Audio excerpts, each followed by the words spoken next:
Good morning, students. This is your lab class of about power system circle diagram in power systems, and we will be describing in a transmission line when the power flows from the sending end to the receiving end.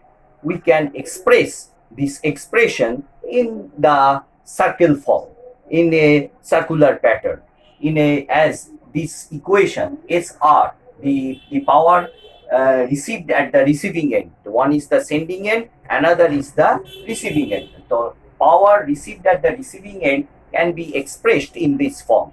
And we have also described in your previous lab classes about the circle diagrams of the resonance in a circuit that also can be represented in a circle form, and the induction motor parameters can be described in the circular representation in a circle diagram.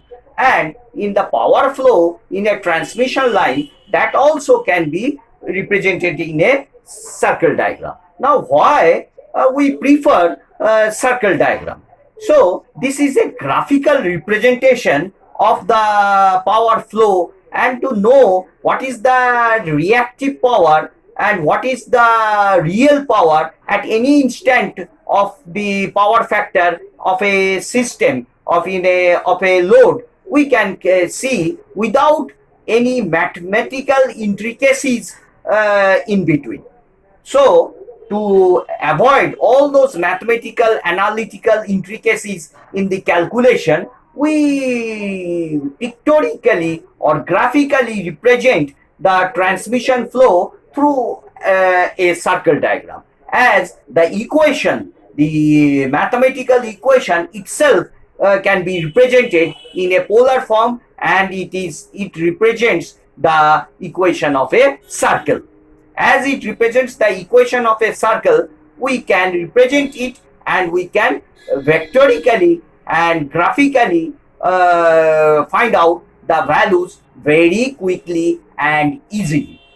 So this is the technique without doing mathematical calculations of around 3 to 4 pages, to avoid in a simple graphical and pictorial representation. We can tell with the short of measurement, we can tell what is the real power value, what is the power factor, what is the reactive power. So this is the way. Now, in a very from the beginning, let me explain how this equation has come. We know that in a transmission line, the sending end voltage and the sending end current, and the receiving end voltage and the receiving end current can be represented in the ABCD form. So in a matrix form, if you write down Vs is equal to AVR plus BIR, and the sending end current Is is equal to CVR plus PIR. This is the mathematical representation. Everybody knows this thing, very fundamental concept. And in a transmission line, as the power flows from one part to another, let me little bit explain here. As the power flows in a transmission line, this is the transmission line, and this is the load end, and this is bus number 1, and this is bus number 2. We are calculating the power flow in this line. That means we are calculating SR here, and this is SS, means the sending end power and the receiving end power. And the sending end voltage, here it is Vs, and what is the sending end current, Is, and here is the VR, receiving end voltage, and the receiving end current, IR. So all these parameters, Vs, Is, VR, IR, as it represents a two-port network, and here it is a transmission line, and this transmission line can be represented in ABCD parameters. So this is the little bit explanation of this mathematical equation. Now, if we know that the power is a complex quantity, and it can be represented if SR means the sending end power, it can be represented as VRIR conjugate. As why the conjugate terms? Because power itself consists of the product of the two quantities, that the voltage and the current. This is the fundamental concept. But the voltage phasor and the current phasor are not in phase with each other. So if that is vectorically represented, the voltage and the current may be lagging or leading. So at what angle? So another phase quantity comes, that is the phase angle. Phase. So it is not the simple mathematical multiplication of the voltage and the current. Rather, it is the phasor multiplication of the voltage and the current. So anyway, the power is represented as the complex power. Why complex? Because not the two entities, the voltage and the current, but rather the another entity has coming, that is the phase angle. So voltage phasor and the current phasor conjugate, if we multiply in this way, we will be getting a power. And power is the apparent power, and this is the real power. As the power is also becomes a complex quantity, it is a phasor, two components. One is the real power that controls the frequency part, and real power the controlling the real power controls the frequency, and the reactive power, that is also being controlled by the reactive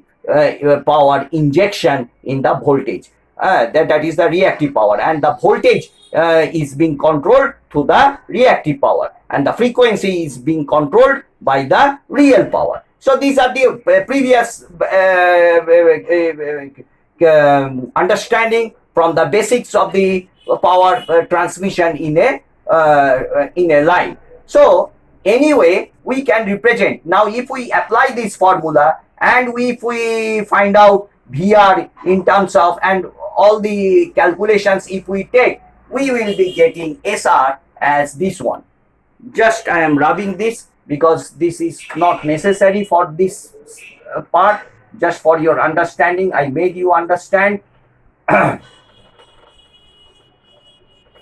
Now your power SR is represented as minus of A by V VR square beta minus alpha Vs VR by B into beta minus delta. So now where this beta has come, beta and alpha, the A has become a complex quantity. The magnitude of A consists with alpha. So you can write the A vector, this A vector is magnitude of A and angle alpha. And this B vector you can also write as the magnitude of B angle of beta. So from that part you are getting, and A and D are equal. A and D are equal. Why it is equal? Because the network is symmetrical in nature. So all these things are you have known. I am not making much more detailed here. So let me explain the power circle diagram. So from here one may think that how this expression has come. So in that way the expression has come. SR is equal to, this is a very common expression in each and every book you can see, and the derivation is also there. So from here, now the problem part we will be discussing. So how to graphically, this equation represents the equation of a circle. So you must see, this is the real x-axis, that is the real power. Here this is the megawatt, and here the y-axis is the megawatt. So first you draw the two axes, one the megawatt and another is the y-axis, the megawatt. Now what you have to do, first of all you have to consider this origin point. You first calculate what is your beta minus alpha. You know your A and you know your B. So B contributes your beta and A contributes. You first calculate beta minus. This beta minus alpha, you know this angle. So from here, this length OC, rather OC, this length, this length is value is A by B VR square. So for this length. So graphically you prepare one scale. So this much MVA is this much, suppose let it be 7 centimeters or 6.5 centimeters. You prepare a scale. So 200 MVA is here. Choose a proper amount of scale so that the diagram should not be so small or very big that it's beyond the screen. So that is the choosing of the important part of the scale is also there. So first you draw this line. So what is the length of this line? A by V, VR square. What is this angle? Beta minus alpha. Then you have got, then you have to draw the radius. Now this radius, this is the radius. You have known this point, because you know this length, this one, the radius. Now what is the radius value? It is a magnitude. So it consists of Vs, Vr by B. Vs value you know, Vr value you know, B value you know. So from here you see draw an arc. From here you draw an arc. It will cut somewhere in the here and somewhere in here. So then this part you join. You know this one, and you simply join this one. So this one is SR. This SR. So from this SR, this is your PR and this is your QR.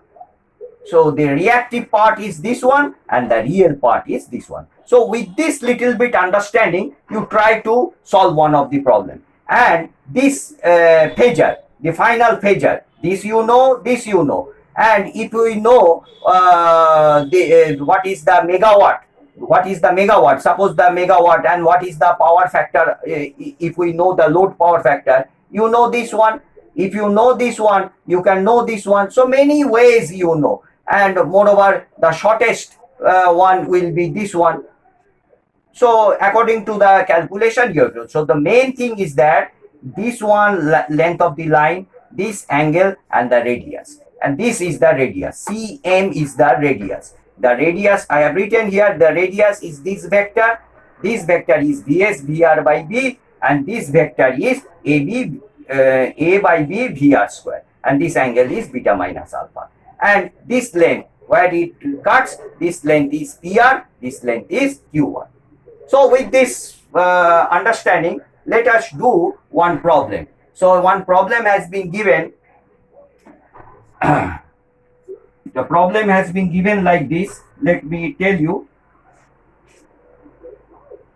A 50 Hertz 3-phase 275 kilovolt. So means the output, the receiving end voltage is 275. The natural the Indian frequency of their system is 50 Hertz.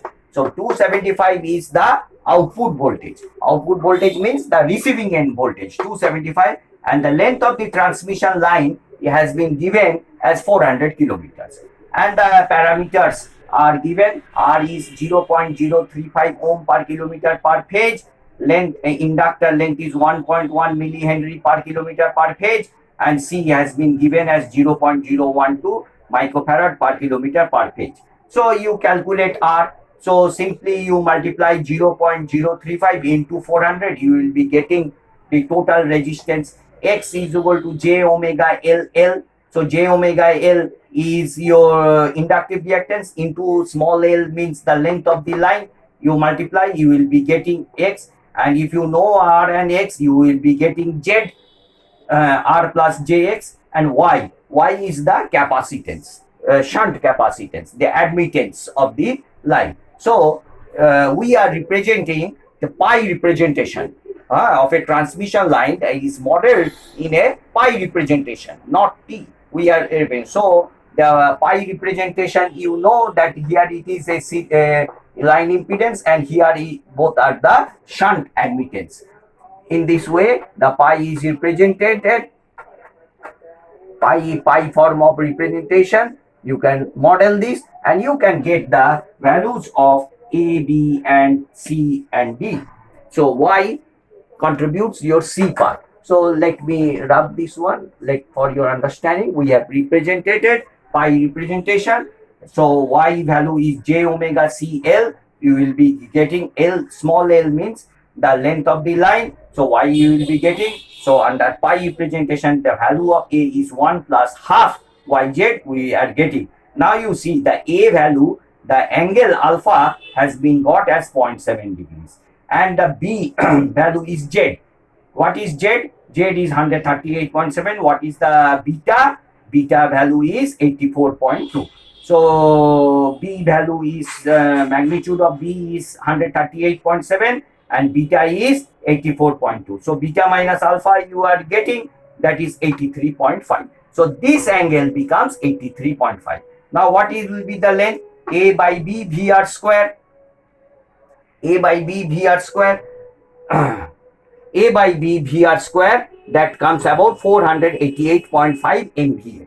So you know this length. You choose one good scale, that is maybe around 100 MVA or 50 MVA is equal to 2 centimeter.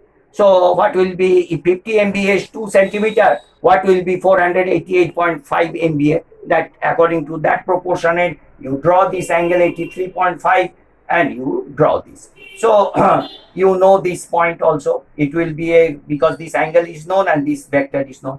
Now you draw the you know the this one. Now you draw the radius. Radius is, what is the radius? What will be the length of this line? Length of this line, but the angle is not known. The angle is not known. So VS VR by B. So this becomes 545.2 MVA. So according to that, you draw a vector. You draw a line. So that line, maybe here, maybe here. You are drawing a radius. So this length, all are 545.2. Now the question has been asked in a different manner. So the sending end voltage, the receiving end voltage is 275, and as well as the sending end voltage is also maintained at 275. Both the voltages, the sending end voltage and the receiving end voltage, both the voltages, it is given that both the voltages are maintained at 275. Determine the MVA rating of the shunt reactor having negligible loss that would be required to maintain 275 kVA at the receiving end. So we want to maintain 275. The sending end voltage should be 275. At what voltage should I send the power so that the receiving end voltage should be 275? So what should be my sending end voltage such that the receiving end voltage should be at 275? What should be my reactive power supply? So the reactive power supply is given by this one. So you know this one, you cut this one, you measure this length. So this is the answer. This from here, this vector is known. You draw the circle and you see where it cuts, and you measure this one, and you measure this one, this length, this length. This length will give you, if you know that this much MVAR is necessary to determine the to maintain the voltage of 275 kV. Okay, thank you students.